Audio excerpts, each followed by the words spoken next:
Scotland. Well, things could be better, frankly. Last time out, they lost to Tonga.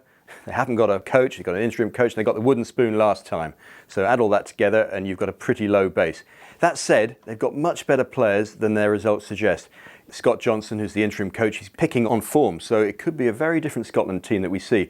One or two new faces. I'm particularly looking forward, if they pick him, to Sean Maitland, who's the former Canterbury Crusader, plays on the wing, sometimes at fullback.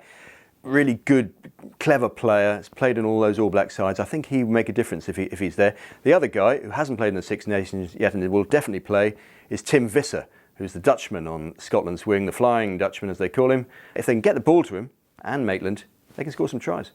The problem Scotland have got is the perennial one. It's history. They haven't got the depth of players that other countries have got, and that counts against them in such a tight competition with no let-up if they get a couple of injuries. It might surprise one or two, possibly if they're lucky, but it is tough. They've got 3 games at home, but I have to say we're looking at bottom half at the moment.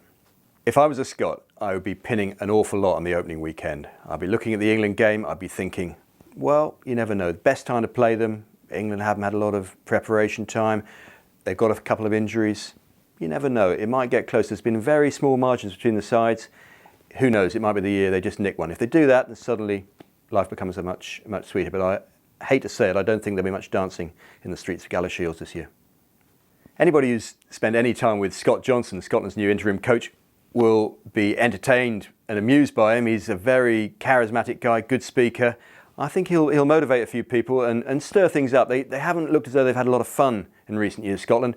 This time, if nothing else, I think they'll go out and have a go.